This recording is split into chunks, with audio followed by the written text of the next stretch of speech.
take-on process and 1090 checklist.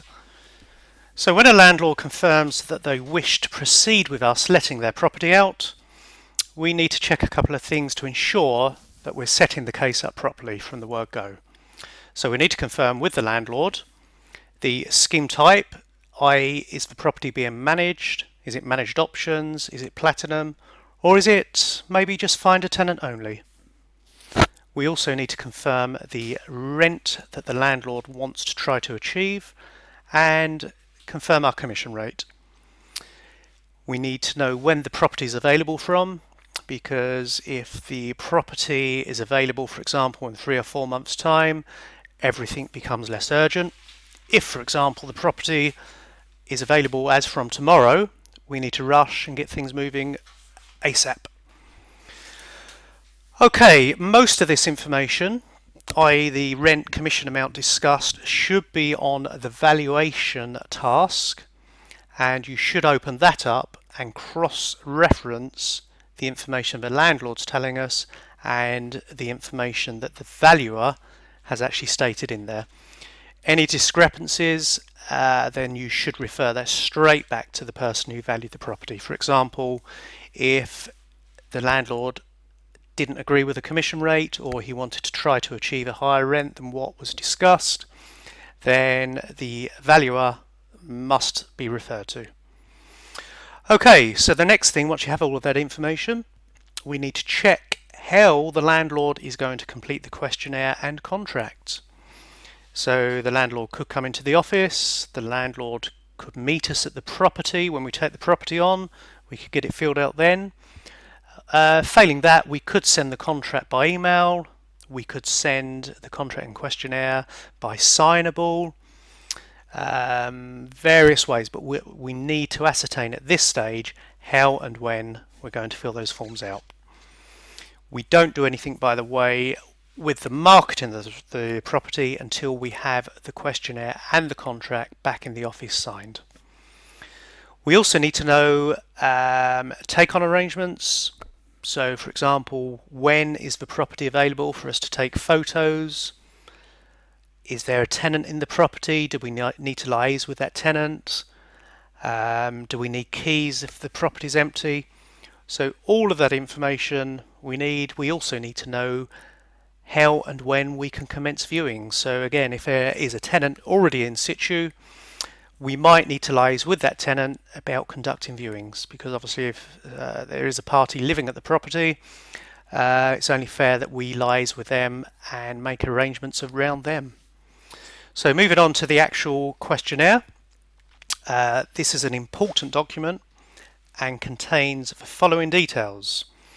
So it's got contact information of the landlord, including telephone number, full name, address, also next of kin. So if anything happened to the landlords, we have a contact to go to.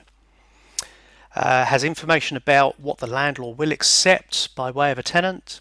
So an example of that, the landlord might say, we don't want any pets at the property, we don't want anyone who smokes.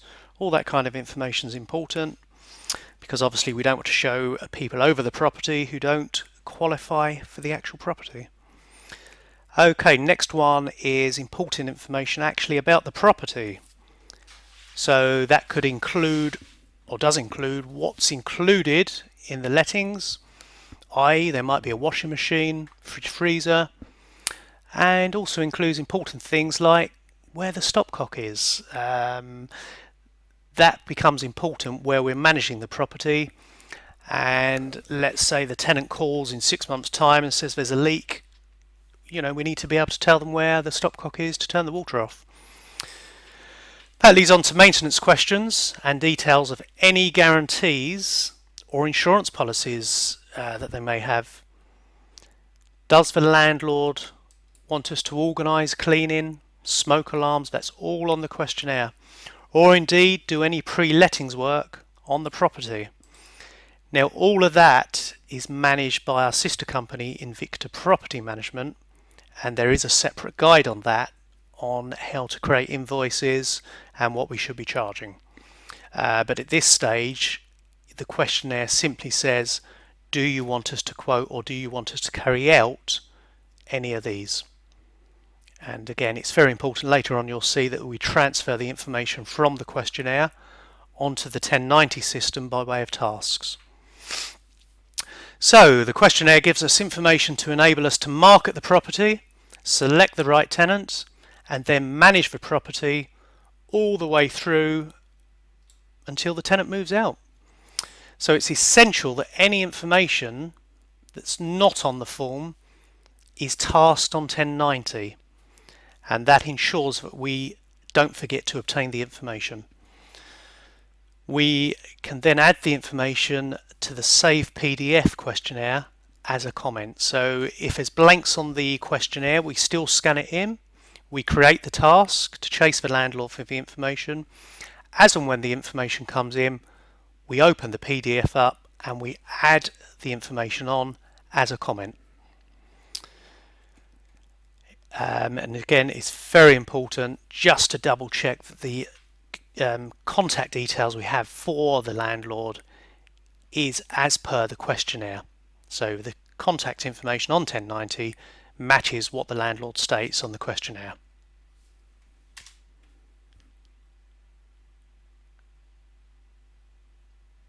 Moving on to the actual contract. This can also be referred to as the Terms of Business or TOB. So the contract is probably the most important document that we have because that's our legally binding contract between us, Invicta Letting Agents, and the landlord. Without that contract, there is no basis for marketing or managing the property. So it's crucial that we have that signed contract on file before we commence. Okay, quite often we update the contract to make sure it takes into account of any legal changes or any changes that we make as a company.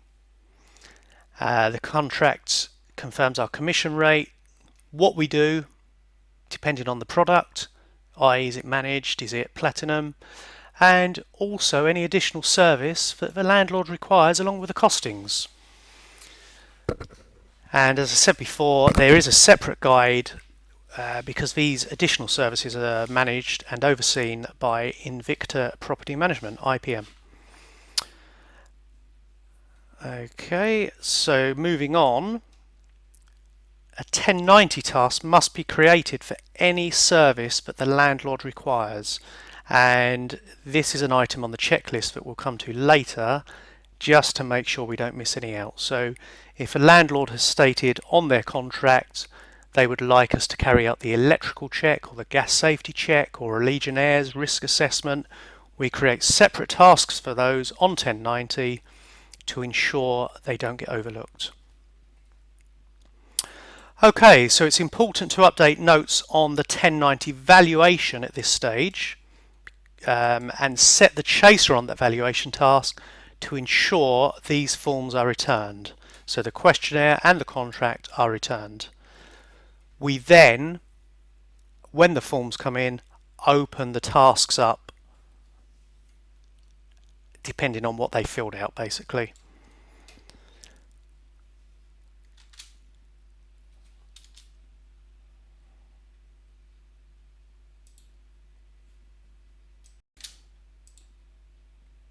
So moving on, when we receive the return of the forms, i.e. the contract and the questionnaire, the very next step would be to update the valuation task, which basically says contract and questionnaire returned, and that task is now finished with because we're not chasing anything to do with that valuation.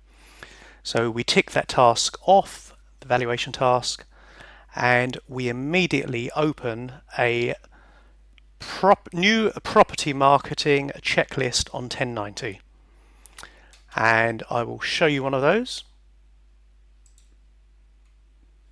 Okay, I'll just show you an example of a property checklist first of all.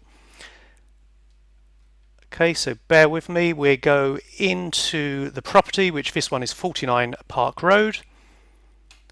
And if you look over here, there is already a checklist open. But if you're creating a checklist for the first time, which you would be, you would have a button up here which says add, and you would add the new property marketing checklist for the first time. None of this would be filled out. Okay, I'm going to use a template checklist as an example, and we will go through each question one by one. Okay, and the idea here is this basically guides you through the whole process now, from checking the questionnaire, checking the contract, how to administrate the process of those forms, right the way through to marketing the property and setting the property live. Okay, so item 1 on the checklist is basically a reminder to say, if you cannot fill out items 2 all the way through the checklist to item 36, and what I mean by fill out is actually create tasks for those items, then you should actually create a task with the top line saying new property marketing checklist, and the task category will be checklist. And that's simply a reminder to ensure that everything on this list gets filled out. So you don't need detailed notes on there. It's simply forwarded to a time when you think you will be doing the next item on the checklist that you haven't managed to do. Or indeed, you pass it on to another member of staff if you're not going to be in. Okay, so moving on to item 2, questionnaire in terms of business. So when these come in, it's a reminder to check all the details are correct. So you go through the questionnaire, ensure we've got everything filled out on there, and you also check 1090 matches the landlord's email address, telephone numbers. If not, if there's additional numbers or if they need amending, you add those onto 1090. Okay, even if there's information missing, as we said before, you scan and save both of these documents now into Letpix. Okay, number 3, if additional or missing information is required, so if, for example, on the questionnaire the landlord wasn't aware of their insurance policy details, you would create a landlord task to ensure that that missing information is chased and that we get that in. And you must state on there, when received, add the missing information to the PDF. And we do that by using the comments box on the PDF that we've already saved previously, as in question 2. Okay, moving on to number 4. We create a new task called tenancy, and that's on the drop down box, and we state in there any terms that the landlord wants in their contract, including the term. So that's normally a 12-month, but the landlord might specifically specify 18 months or any other term. They could also specify they want a break clause, and quite often they specify restrictions. Examples of these are no pets. That all must be stated from the contract, from the questionnaire, and put into the tenancy task. In fact, all of that information will be in the questionnaire, not the contract. That task is then normally forwarded 4 weeks because we simply bring that task forward and copy the information across from there when we find a tenant. Number 5, Legionnaires flushing.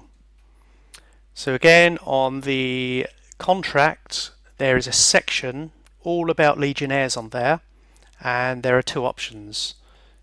So one of those options is stating whether the landlord is going to flush the property himself, or whether they actually are going to pay us, i.e. Invicta Property Management, to flush the property every 7 days. Again, there's a separate training guide on that, but at this stage we're just creating the task, which, if we are going to do it, should be forwarded 7 days to ensure we do.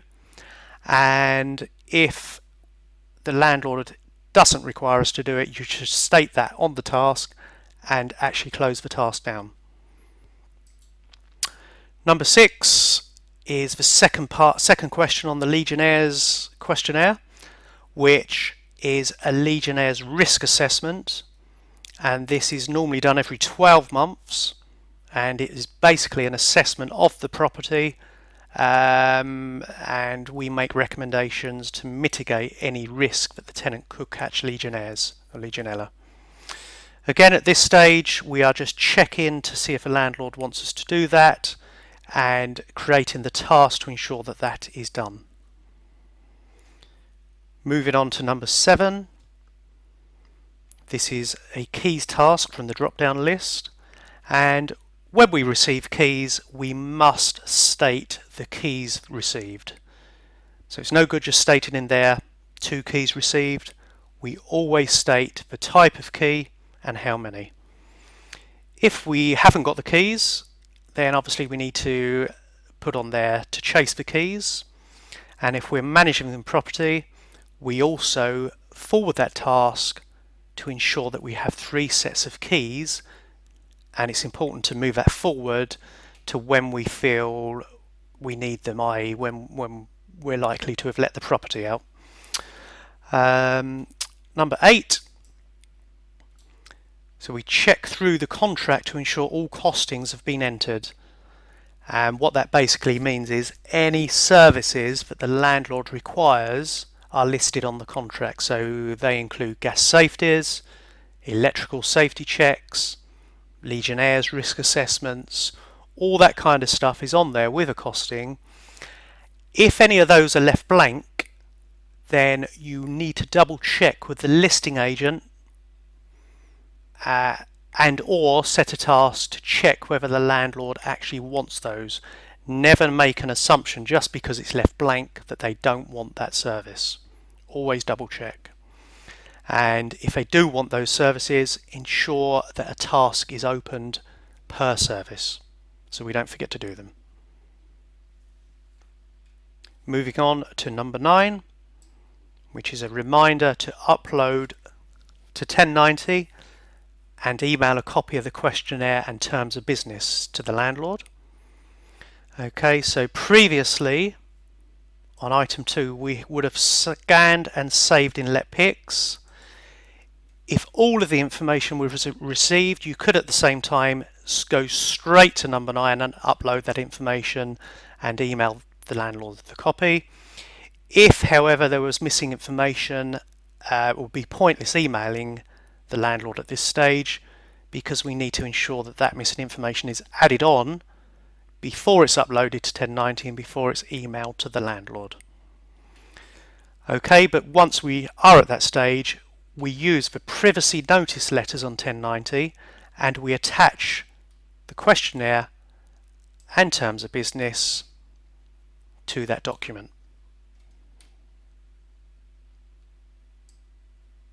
And it's just a reminder here that this task is set to do this when the missing information is received, if we are still outstanding information. Moving on to number 10, we ensure or need to ensure that the property details have been completed on 1090, including the maintenance details at the bottom of the page. And we are going to go on to an example here. So again, we're into 49 Park Road. We need to go into the property details section. And obviously this one has already been filled out, but we will go into edit as if it hasn't been filled out. And some of it might be filled out, some might not. So we're sort of double checking at this stage. You leave the status as valuation, which is what it should be. As soon as you change that to available and save, the property goes live on our website, and we're not quite ready to do that yet. So we ensure that the type of property is correct. Could be a bungalow, could be a detached house, flat, semi-detached house. I know this one's a terrace, so that's absolutely correct. We enter the deposit amount here, which will be 5 weeks of the advertised rent. And if you then click calculate 1 week's rent, that automatically puts this box in here for you. Date available is the date that the landlord has told us the property is available from. So you use the calendar to enter that. Property address should already be filled out here, but just double check it to make sure it's accurate. And always on the display address, which shows up on the websites, never put the property number or the property name for security reasons. So we always put the road and Faversham in there. So if someone has inadvertently put the number in here or the name of the house, remove it. Always ensure the number of bedrooms is absolutely 100% correct. And always ensure that the furnished box is correct. So it might be unfurnished with a washing machine, in which case it would be unfurnished and white appliances. Could be completely unfurnished. This one is part furnished, or option to be part furnished, so that's how we leave it. Ensure the energy ratings are copied from the energy report in here. Very, very important. And this will be on the checklist later. But while we're here, ensure that the viewing notes are absolutely clear for any other member of staff who is arranging a viewing to be able to read this clearly and know exactly what course of action to take. So that could say we have keys, property is empty, or it could say must give current tenant 24 hours notice, and then we would be alerted to call that tenant, ideally with a phone number in there, if I'm not one of our current tenants, just to make life a lot easier for the next member of staff.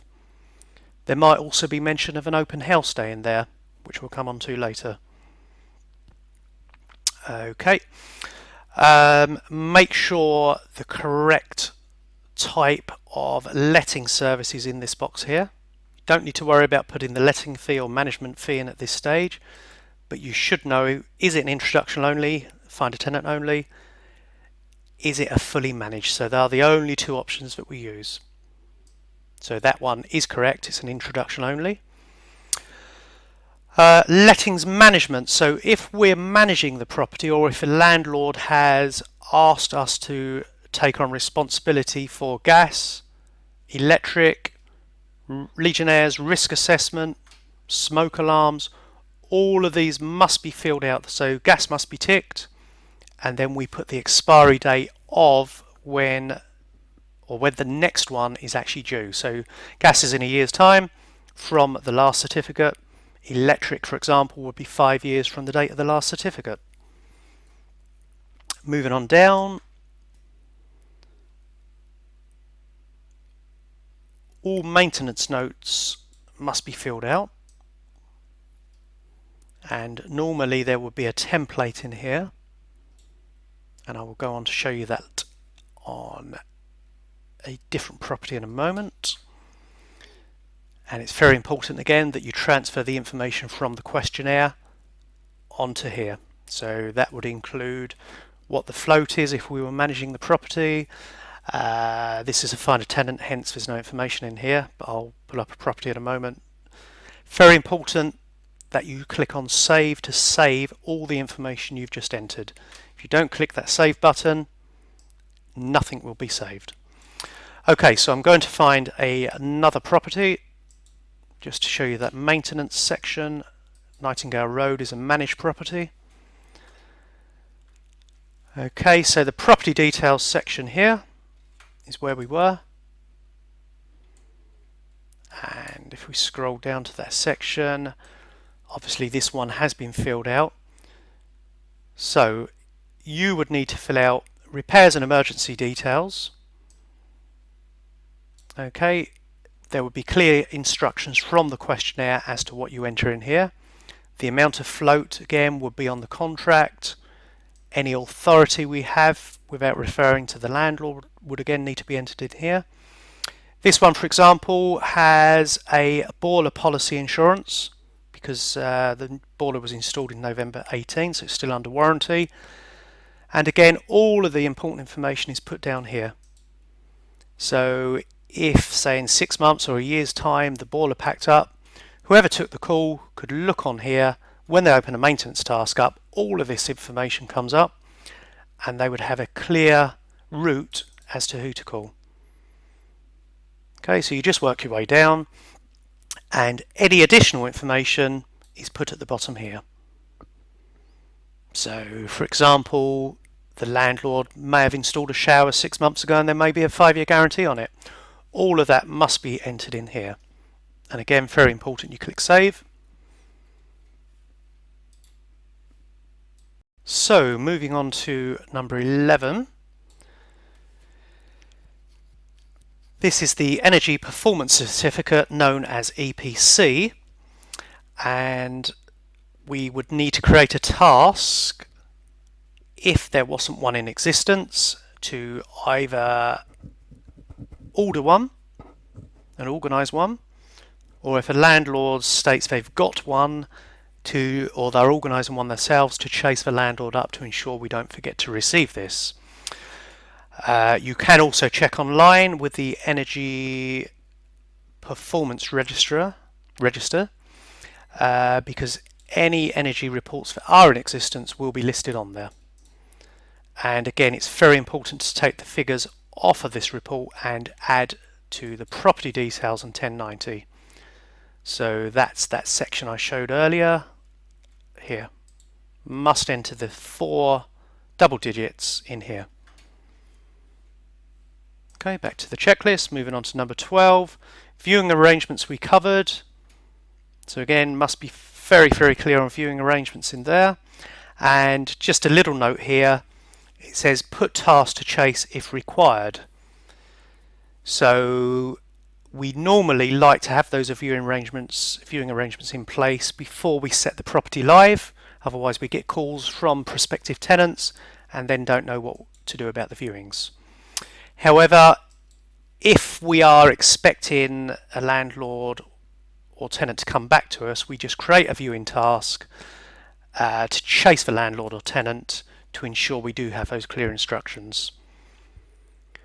We also sometimes have an open house day on a property. So let's say today is Monday, we've set the property live and we're having an open house day on Saturday. You would put that clearly in the viewing notes, just so that every member of staff was aware of that. Open house day, Saturday, whatever the date was in the viewing arrangements.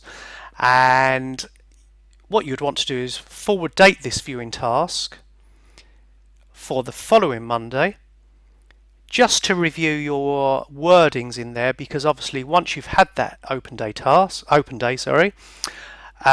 you want to remove any reference to it in the viewing arrangements, just for clarity, and that task is just a reminder to do that.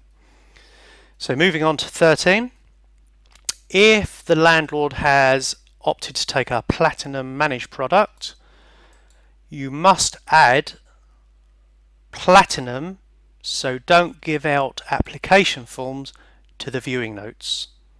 And that again is just a reminder for any member of staff who arranges a viewing that this is a Platinum scheme and they shouldn't be giving out application forms. Moving on to 14. If we're having an open day, and we've just discussed that, so just to reiterate, that you must state that in the viewing notes and you must create that task to review those actual viewing notes. And the likelihood is, as I say, you will be deleting those once the open day has taken place. Moving on to number 15. So you must ensure, this is the next stage on 1090, that the marketing details have been completed. So we have completed now, or shown you how to do the property details section. We're now moving on, as we just said, to the marketing details. So you click on the right hand side here under the property menu, marketing details, and normally this would all be blank, but obviously this is a property that's already on the market, so you would click edit. Now the summary box here is a real quick snapshot, and you are really limited as to how many characters you can put in here. So it needs to sell the property in a few lines. So you're putting the main key features in, normally how many bedrooms, location, and some really strong key features about the property. Now that information would show up on any website property listing when a tenant does a search. So this could be one of 30, 40 properties that show up, and you normally get a whole list of properties, one picture, and this brief description in here. So if you look on our website, just go back. So if a tenant has done a search, that's our property listings, and Nightingale Road is here, so that brief description you've typed in shows up here. So it needs to be really snappy and to the point. Okay, so what you would put in there is the available date. Sorry, I've moved on actually, bear with me. So that's the summary. You then have a full description box, which is this one here. And if there's a lot of information in a box, you can just highlight this little corner here, drag the box out just to make it more user friendly. Okay, what we tend to do with the full description is do a walkthrough of the property, starting maybe with a location, a walkthrough of the ground floor accommodation, and we discuss any key features of rooms. So if you're talking about a kitchen, for example, you would talk about appliances in there.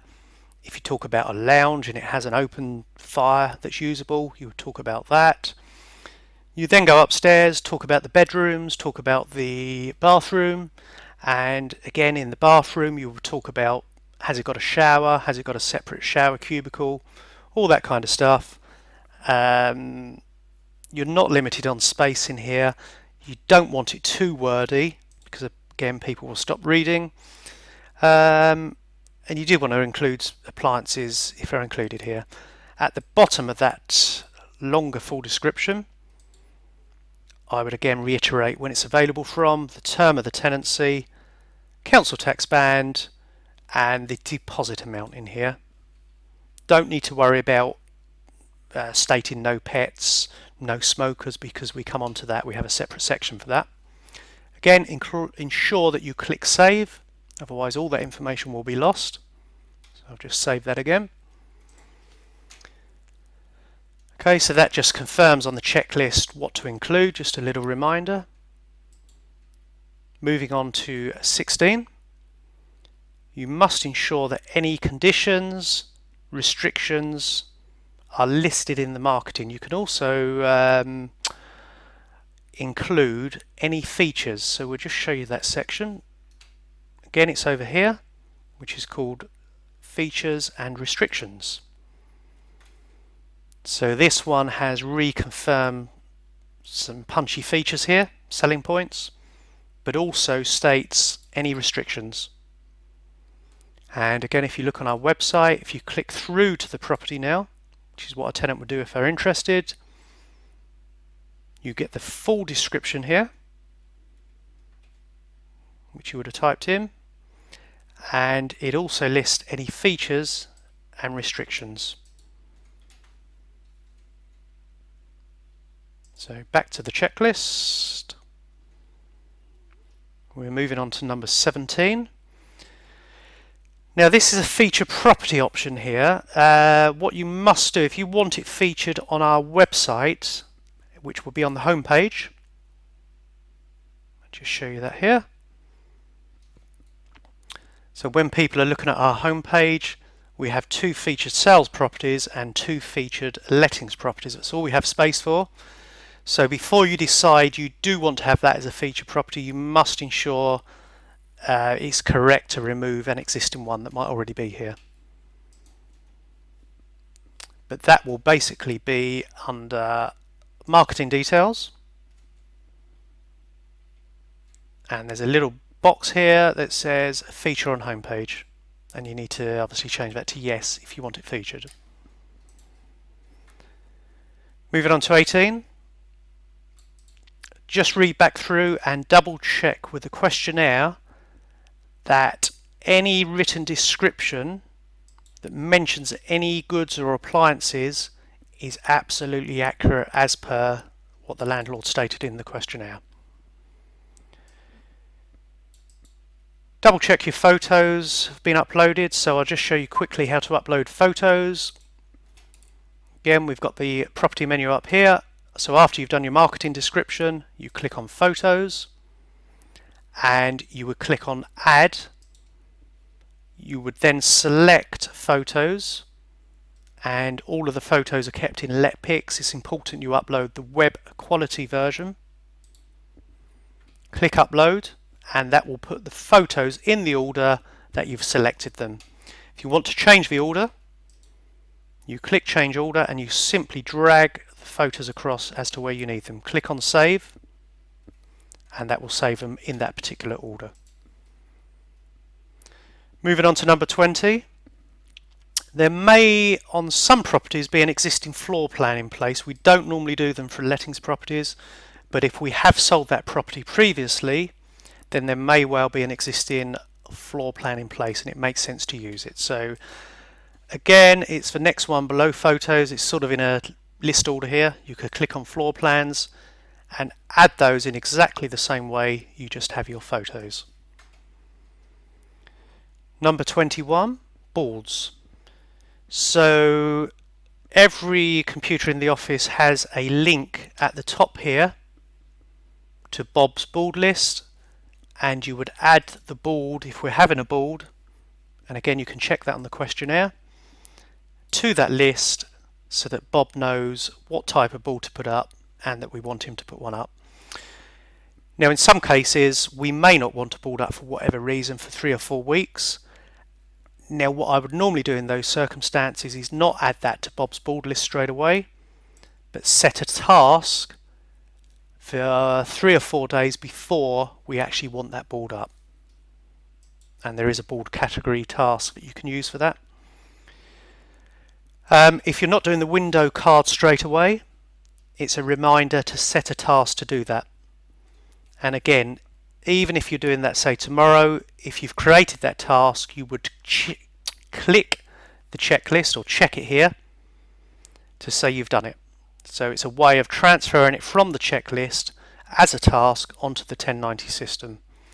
And just refer back to number 1 here. The idea is that you're getting all of these off. You're either doing them or you're creating a task to ensure they're done, and you're ticking them off this checklist as you go.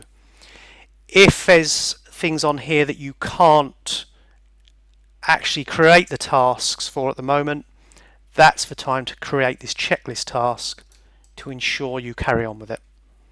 So that was just reconfirmation of that.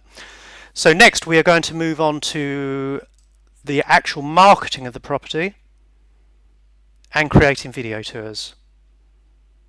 And we would create a marketing task to manage this whole process.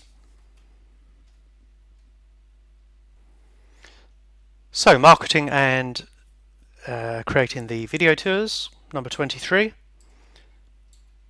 Create, again I'm not going to explain how to do this because there will be a separate guide for this. So it's just a reminder, and if you haven't got time to do it now, you create a task. So you would create a video tour on the mobile app. When it's created, you would download the slammer in letpix/video.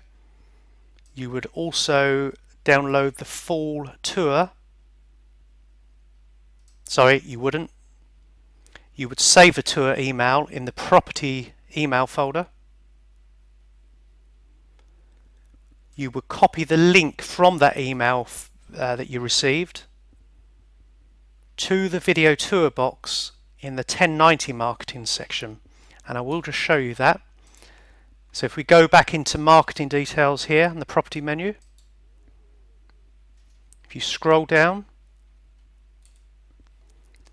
there's a section where you paste the link from the email in here. And again, important to save that. And what that does, I'll just show on our website, for example.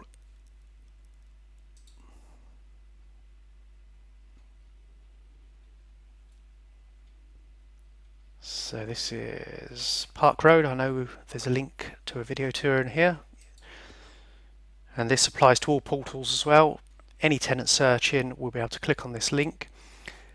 There comes a nice button up here which says virtual tour. So if you click on that, it opens the tour. I won't actually show you that right now. Okay, so back onto the checklist.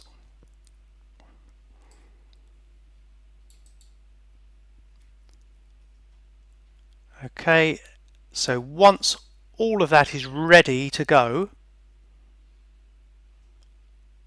number 27, you would refer the whole case to me and you would copy this into the task and put it into my name. So I know then exactly what I'm checking, and at that stage I would either set the property live, continue with the checklist, or I would actually refer it back to you so that you can continue with the process. Or I might have some queries or want some things done before we actually went live. Okay, so moving on to 28. On the 1090 dashboard, click on the market. So there's a button that says on the market, and you would check, i.e. tick, email to all applicants. Okay, so what we would do is on the dashboard, this one is already set to on the market, but normally at this stage it would say off the market. Actually, before you do that process, and I will change the checklist, you should go into property details and click on edit, and now change the status to available. That immediately, once you click save, puts it live onto our website. And if you don't do that, the system will stop you in your tracks when you try to export the property to all the portals. So do this process first, change to available, click on save, then click on marketing details. Sorry, go back. Make sure you change the status here to on the market. Then you go up to marketing here, and what we're going to do now is export the property to all the portals. These are the third-party portals. We select them all. That one little box here selects them all. Click on select. I won't do it because this has already been exported, but we click on run, and that could take 3 or 4 minutes. But once that's finished, it will go live, pretty much live on most of these portals here. Back to the checklist. Okay, so I've just shown you 28 and 29. And you would then create a task in my name to add to Facebook. And what that means is I will then add, if I decide I want to put it on Facebook, a little promotion about this property.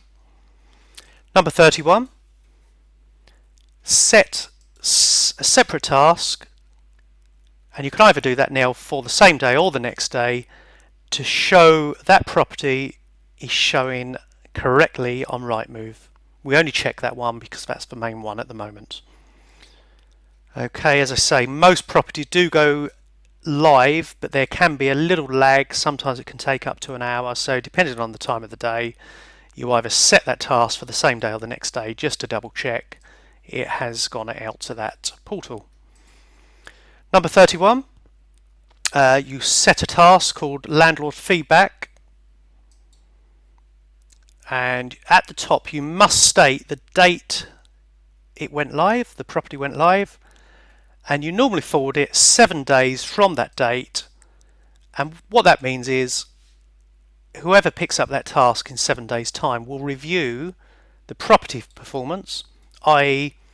how many viewings are we getting, what are the general sort of comments we're getting, and we might go back to the landlord at that stage looking for a price reduction, or we might forward that to review at a later stage because we might have more viewings booked in for 2 or 3 days' time.